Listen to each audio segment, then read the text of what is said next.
You are promoting Uganda as a tourist destination.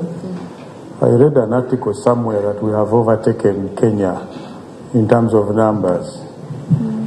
I don't know how true that is, but also what are we doing to attract, especially our children? My children are here. They traveled this summer to Uganda. They had a negative perception about our country, what they have been seeing on social media. But I took it upon myself without any security man or even somebody with an arrow who drove across the country. By the time they finished, they said their perception of Uganda has changed. Does that perception also cut across the non-Ugandan tourists? And what are you doing about it? Okay. Thank you for that. So, first of all, no, we have not overtaken Kenya. Okay. There's still work to be done. The last reading or the last numbers that we have, we are attracting about 1.3 million visitors annually. Kenya is tapering at about 5.4 million. Tanzania is also above the 5 million man mark. So that is generally our target for 2030. But we are telling ourselves as Ugandans and people that know what the assets are, and I'll go into that in terms of what we're doing to improve the perception and also unpack or demystify Uganda, as it were.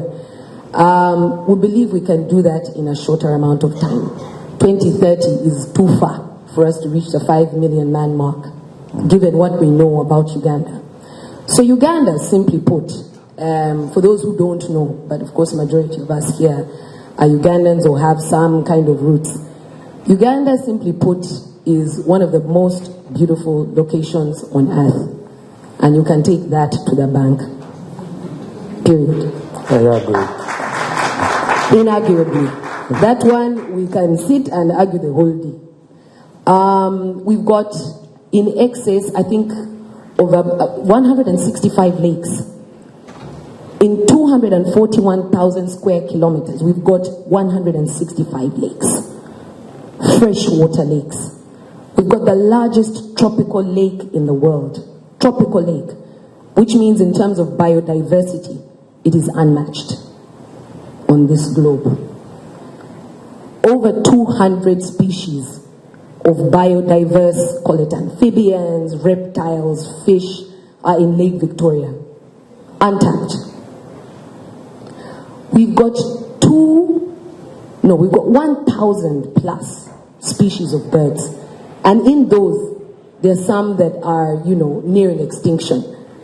So this might be the last generation to actually see some of these birds if we don't do anything about it from a conservation perspective. We're called, proudly called, the primate capital of the world. There's a reason for that. We've got 20 species of primates. Nowhere else in the world will you find that combination, that variety of primates.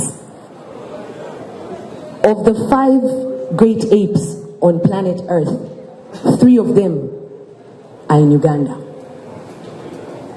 This is my favorite thing to say. Very good.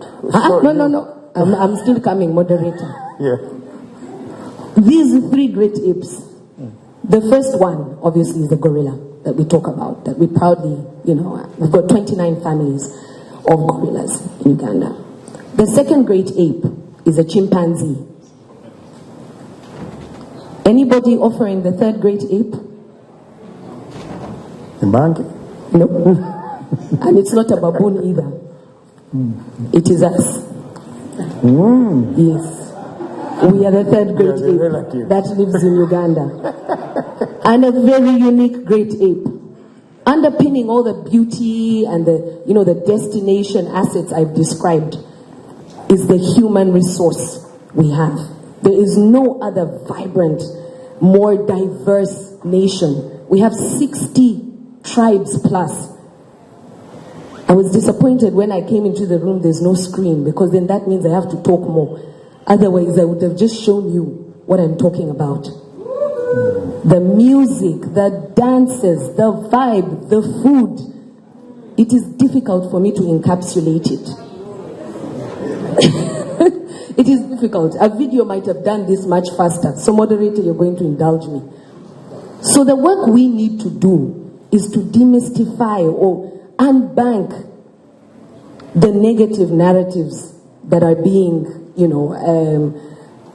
probably people need to sell newspapers and, somebody needs to sensationalize so that they keep a job. But you said it yourself. You went with your children. Yes. And you opened their eyes. So this month, what we're doing, just one small thing we're doing, we're opening the parks. So we have World Tourism Day coming up on the 27th of September, and what we've agreed with the Uganda Wildlife Authority, in service actually of the young generation, because most of our Ugandans are young, some of them, disposable income is not as easy to come by. We're opening the parks so that Ugandans themselves can start to be ambassadors of Uganda. By the way, I'm here throwing out statistics. I'll assure you that before I started this job, I was just like you. I am learning about the biodiversity of Uganda as I go. So that work needs to be done by all of us. Unpacking, debunking these false narratives about Uganda. That's the work we're going to do. The third thing I'll say, and the last one. Yeah. The last one is around product diversification.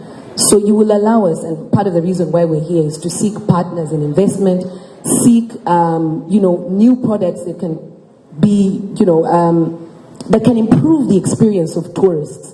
I talked about them coming to spend more, but they cannot spend more if they're not staying longer. And they can only stay longer if we are offering more diverse portfolio of products. We need to develop our lakes, we need to put vessels on there, we need to put tourism, sports, attractions on there. Everywhere else in the world, there are cable cars.